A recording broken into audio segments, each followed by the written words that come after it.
Hey everyone, welcome to BeastMade Reviews. My name is Dave. Welcome to our first review. And today we are reviewing the Muyshondt Maus Mark I in titanium. Little guy. Now flashlights are generally a compromise of choices.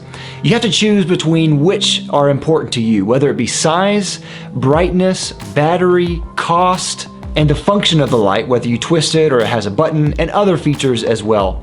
Now Muyshondt was established in 2006 by Enrique Muyshondt, and I believe I'm saying that name right, I'm not exactly sure. And he designs functionally elegant flashlights that are supposed to be a really good balance of compromises. He generally errs on the side of quality, so his lights are extremely nice, and they are not cheap. So there's a compromise you'll have to live with if you want one of his lights.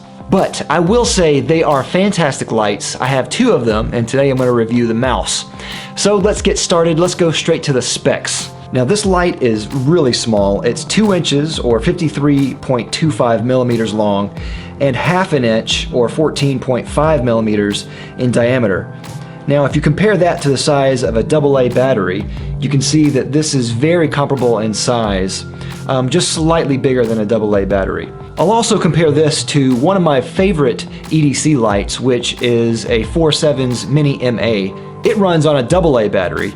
Now it's a very small flashlight, one of my favorites, and when you compare the Maus to the Mini MA, the Mini MA seems giant. The weight is 1 ounce or 28 grams, and that includes the battery. Obviously, this does not run on a AA battery. It actually runs on an N cell or LR1. Output is 1, 10, and 60 lumens for each of the modes, respectively. As the name suggests, this is titanium, though they also offer it in anodized aluminum in different colors, copper, and also Japanese mokume gane, or wood grain metal, for their Opus version. This light has several other features as well, such as a high color rendering LED for optimal colors, double AR coated sapphire crystal lens for clarity, gold plated electrical contacts, O-ring seal for water resistance, though I'm not sure about the depth for the water resistance, and it has a stowaway tail for optional attachment to a key ring, which I think is a nice touch. I'll show you the box and presentation real quick. Enrique Muyshondt takes pride in every facet of his quality, even going so far as to use a special Mont Blanc fountain pen and certain ink on a certain cardstock for his presentation in all of his flashlights. The presentation is top-notch, and I think it has kind of an Ayn Rand, gothic, almost cartoon Batman appearance that I love. The flashlight is a simple twist function and has a bit of resistance when turning, but overall is pretty smooth. The care and quality of the design is evident in the machining, which does not look easy to produce. Even the name is machined and not lasered. Lasering would be cheaper, but machining is nicer. It has a small track of knurling for grip. It's not overly aggressive and doesn't take over the aesthetics, I think. It's just enough to be useful. Alright, so now that we've gone through some of the specs, let's go through some of the pros. Now, as you know already, it's extremely small. I mean, look at this thing. It's smaller than my nose. Besides being small, it's incredibly light, and it's really bright too. 60 lumens, I think, is a sweet spot. It's just enough light for me. I don't really need anything more than that. Also too, this is incredibly cool looking. Just when you look at it, it has a striking appeal.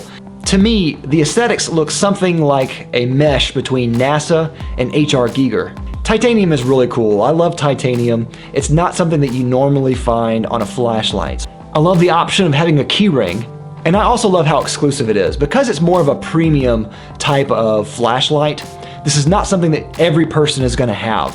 Alright, so now let's talk about some of the cons. The first con is that this is kind of hard to operate one-handed. It's pretty small already, so that's the first thing going against it. But the knurling, I think, should be at the rim, so it would have better leverage. It's kind of difficult to grab the knurling and twist, but I think if they just moved it forward some, it would be in the perfect spot. Next, despite my love for the machining, I found that the grooves on the flashlight were too thin, and so I got gunk caught in it pretty frequently. That kind of made for an unsightly image for my premium flashlight. One con that is personal preference is that to me this is almost too light. This is almost too small. And I know that this is meant to be either in your pocket or on a keychain, and I love that you have that option. But to me, I don't want to put it on a keychain because I don't want to scratch it up. Maybe on the aluminum I might, but not the titanium one. And I found that when I put it in my pocket, yeah, it would disappear in my pocket, but I would get paranoid that I lost it because I couldn't feel it. And then I had to dig around in it constantly through the day. And because it was an expensive flashlight, it kind of felt like a necessity to constantly look for it in my pocket. Another con is the battery itself. This is a compromise that you have to make when you're choosing a flashlight. Do you want something that's common, like a AA battery or a AAA battery, but deal with the low output? And he chose to go with a higher output battery, such as the LR1, but because of that, it's harder to find. I had to go on Amazon to get it, which is not a big deal, but this is not a type of battery that I could go and find at Walmart or at a grocery store or drugstore. And my last con is the price. So for value and price, the titanium version is $295, and that stretches me a bit. I totally get why it is $295. The quality to me seems evident for that, but there is still sticker shock, and it's real.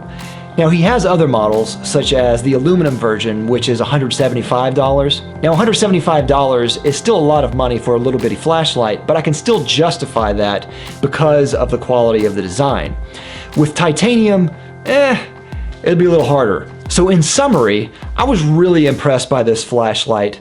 Even though there were some cons that I probably wouldn't like in a flashlight such as this, I was really impressed by the quality of the design, the quality of the components, and just the overall presentation of everything involved in this little bitty flashlight. I love the aesthetics, and even though it's a little hard to handle, and even though it maybe is a little bit too light for me, I really love this light a lot. And it has a lot of useful light for everyday tasks. I think it really is a great balance in the compromise chosen for a particular type of flashlight. In this case, a tiny flashlight. I dare you to find a flashlight with this many quality features and such a tiny package. This flashlight is perfect for someone who understands quality, who wants a quality flashlight, who loves the minimalist design of the flashlight, who loves titanium, and who understands that the cost of entry gains you entry into a club of people who own Muyshondt flashlights. That is an exclusive club that not many people are a part of. Now, as the name suggests, this is the Mark I, and I'm sure at some point in the future they'll make a Mark II, and I'm also sure that they'll make it even better than this one, and I'm sure that I'll love it just as much, if not more. For more information, go check out Muyshondt's website. I'll have a link down below where you can go check them out. They have two other fantastic flashlights, one of which I need to do another future review on. Thanks for watching BeastMade Reviews. I hope this review has as much quality as the items inside it. Make sure you like, comment, and subscribe down below. We'll love you for it. We'll see you next time. Bye.